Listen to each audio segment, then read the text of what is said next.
154 NDA हो गई, महागठबंधन 75 हो गई है। बीजेपी देखिए 80 की तरफ बढ़ रही है। पिछली बार बीजेपी की 74 सीटें थी, बीजेपी को 29% से ज्यादा वोट, आरजेडी को 22% वोट और जेडीयू को 14.17% वोट। पिछली बार 15.39% वोट जेडीयू को मिले थे। कांग्रेस को पहले से कम है, सोचा रहता। पिछली बार बीजेपी 74 सीटें जीती थी, इस बार 79 पर इस वक्त नजर आ रही है। सिंगल लार्जेस्ट पार्टी जो है वो बीजेपी ये जो परसेंटेज नजर आ रही है, ये जो परसेंटेज आप देख रहे हैं, चुनाव आयोग का डेटा आपने देखा किस पार्टी को कितना % वोट अब तक मिला है। अब तक की काउंटिंग के मुताबिक 75 सीटों पर महागठबंधन आगे है अभी तक की। ये बता देता हूं कि ये जो बीजेपी का आंकड़ा भी आया है वोट प्रतिशत का 29% का, ये बीजेपी के इतिहास का बिहार में अब तक का सर्वाधिक आंकड़ा है। पिछली बार 19 था, 19 था, उससे पहले 24-25 था। इस बार ये जो आया 29%, बहुत बड़ा आंकड़ा है, बहुत बड़ा आंकड़ा है। बीजेपी को 29% शुरुआती ये आंकड़े हैं जो चुनाव आयोग के जारी कर रहा है। 29% पर रुझानों में बीजेपी आगे चल रही है। जो वोट अब तक सामने आया, पिछली बार बीजेपी को 10% का जंप, अब 10% का जंप इस वक्त नजर आ रहा है। ये फिर हम बता दें शुरुआती है, लेकिन ये थोड़ा सेटल होगा। लेकिन तब भी अगर शुरुआती रुझान देखें तो 10% का जंप ये बीजेपी के लिए है।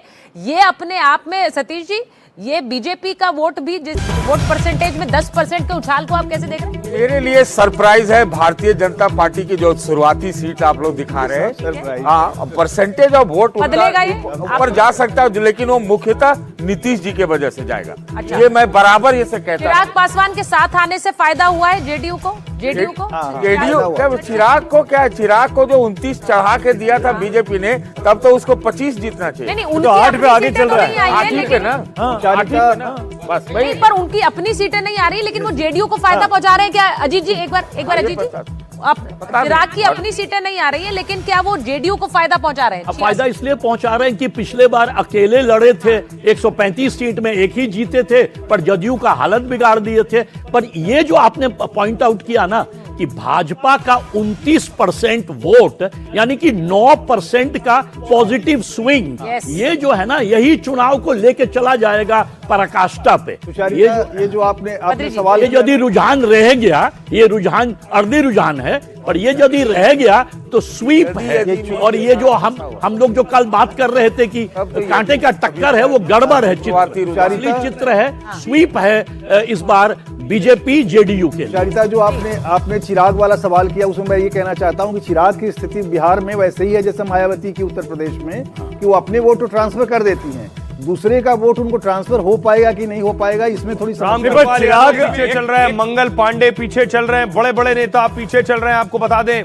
और दीपा कुमारी हमसे इमामगंज से पीछे चल रही हैं, पीछे हो गई। मैथिली ठाकुर आगे चल रही हैं अलीनगर से, और राजेश कुमार कुटुंबा से, कांग्रेस पार्टी के अध्यक्ष के ये आगे चल रहे हैं। बीमा भारती आगे चल रही है, रुपौली सीट पर आरजेडी के उम्मीदवार हैं, बदल के आई थी पाला बदलकर।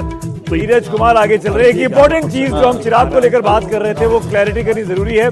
चिराग की पार्टी 8 सीटों पर लीड ले रही है, 8 पर आगे चल रही है। भले वो जीत अभी एक भी नहीं है, अनाउंसमेंट तो किसी के नतीजे का नहीं हुआ, पर चिराग को भी इस गठबंधन में आने का फायदा हुआ है। चिराग पिछली बार 135 पर अकेले लड़े और एक विधायक जीता था, इस बार 29 पे लड़े कॉम्प्रोमाइज करके, और 8 पे अगर वो लीड ले रहे हैं और 8 में से आधी भी जीतते हैं, तो उनका स्ट्राइक रेट पिछली बार के मुकाबले शानदार होगा। देखेंगे कांग्रेस का 61 पर 11 और चिराग का 29 पर 8, बिल्कुल स्ट्राइक रेट तो कहीं ज्यादा बेहतर है। ये गठबंधन की जीत। आना पड़ेगा, चिराग को जमीन पे आना पड़ेगा। जो बात चली थी ना कि Bihar first, Bihari first, CM हो सकते हैं, इसका एक कारण है, लोजपा दलितों की पार्टी है। एक मिनट, लोजपा दलितों की पार्टी है, पासवानों की पार्टी है। आप देखिए लोजपा 29 में से कितने पासवानों को टिकट दी है? 3 या 4। आपने 10 फॉरवर्ड को टिकट दिया, राजपूत भूमिहारों को टिकट दिया। जफर इस्लाम जुड़ रहे हैं बीजेपी के, बात को भी समझना पड़ेगा। जफर साहब, जो अभी आंकड़े स्क्रीन पर हैं उसमें 80 पर बीजेपी आगे चल रही है, जिसका मतलब ये है कि आप सबसे बड़ी पार्टी बनकर उभर रहे हैं बिहार में। जिस प्रदीप गुप्ता को कल इतना हम लोग 2 दिन, देखिए ये शुरुआती रुझान है, और रुझान बिल्कुल इस बात का संकेत दे रही है कि भारतीय जनता पार्टी, एनडीए के सारे घटक दल बहुत अच्छे मजबूत स्थिति में दिख रहे हैं। और जैसा हमने बराबर कहा है कि लोगों का विश्वास हमें प्राप्त है, लोगों का आशीर्वाद प्राप्त है, लोगों का विश्वास जो आदरणीय प्रधानमंत्री जी में है, लोगों का विश्वास जो है वहाँ के सुशासन बाबू में है। इसलिए पूरे तौर से हम इस बात से सहमत है कि जो शुरुआती रुझान है वो आखिर में जो सीटों में तब्दील होंगे और इस बार भारतीय जनता पार्टी और एनडीए के सारे घटक दल एक लैंडस्लाइड विक्ट्री की तरफ बढ़ रहे हैं। जफर साहब, ये शुरुआती रुझान बेशक उसका है, पूरा श्रेय जाता है वहां बिहार की बीजेपी 80, जेडीयू 66। 2020 के मुकाबले ऐसा क्या हुआ कि आप इतनी अप्रत्याशित रुझानों के लिहाज से जीत की तरफ बढ़ रहे हैं? विरोधी ये कह रहे हैं ये 10,000 चुनाव था। नहीं, देखिए ऐसा है कि आप थोड़ा सा समीकरण में भी चेंज हुआ है। जैसे पिछले बार एलजेपी जो है हमारे खिलाफ लड़ रही थी, जेडीयू के खिलाफ लड़ रही थी, हमारे खिलाफ लड़ रही थी।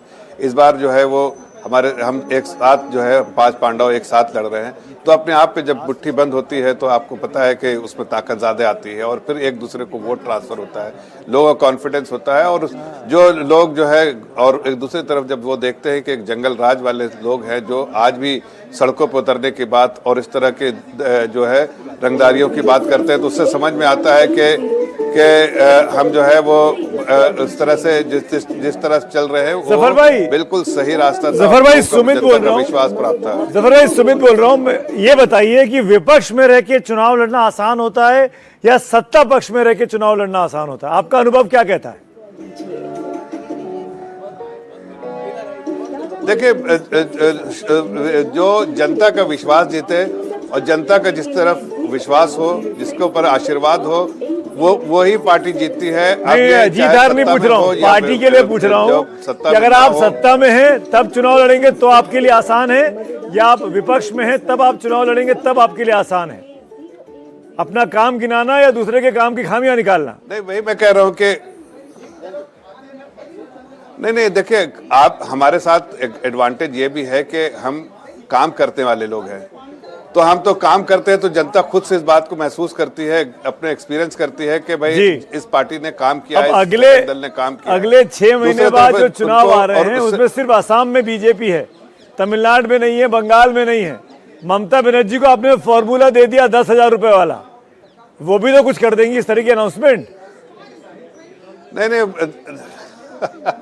सुमित जी, आपको ये पता है कि जनता जो है इस बात को समझती है। ये हमने कोई 10,000 की वजह से ये वोटें नहीं आ रही हैं, ये मैं आपको साफ कर देना चाहता हूँ। पूरे 5 साल जब अगर जनता के बीच में काम करें आप, तो इस बात का और 10,000 कोई ऐसा नहीं कि हमने अपने सरकार रहते हुए हमने बराबर लोगों के लिए काम किया। चेहरे का वोट है क्या ये? वोट नीतीश कुमार का वोट है? बहुत से लोगों ने उनकी चर्चा की इस चुनाव में, ये उनका फेयरवेल इलेक्शन हो सकता है, ये सब हम स्टूडियो में भी बात कर रहे थे, पर क्या ये उनका वोट है? नहीं, देखिए, ये बात सही है कि 2 लोग हैं जिन पर लोगों का एतमाद ज्यादा है, जो लोगों का आशीर्वाद है, वो आदरणीय प्रधानमंत्री। चूंकि लोग विकास चाहते हैं और विकास पुरुष आदरणीय प्रधानमंत्री जी हैं, उनकी अगुवाई में पूरे देश में विकास हो रहा, तो जनता का विश्वास उनमें है। दूसरी तरफ सुशासन बाबू 20 साल से जो सुशासन दे रहे हैं, तो लोगों का गवर्नेंस मॉडल पे, महिलाओं का, युवाओं का, सबका विश्वास उन पे, हर वर्ग के लोगों का विश्वास है। और अब बिहार में अगर आप गए होंगे, जैसे मैं बिहार में था, तो मुझे हर जगह पर एक चीज लगता था कि लोगों का जो लोग चाहते हैं कि एक अच्छे जिंदगी में खुले आसमान में सांस लेने वाली जिंदगी गुजारे, ना कि जंगल राज जहां डर और भय का माहौल रहे। तो ये कामयाब हुए हैं सुशासन बाबू, इसका फायदा है। जफर भाई, अखिलेश बोल रहा हूँ। एक सवाल मेरा ये है, अखिलेश भाई, आप तो महाराष्ट्र को बहुत नजदीक से जानते हैं, मन में सबके सवाल यही आ रहा है कि जो अभी फिलहाल के आंकड़े दिख रहे हैं, BJP number 1, JDU number 2, RJD number 3, तो एनडीए में बीजेपी नंबर 1 दिख रही है। महाराष्ट्र तो नहीं होगा बिहार में?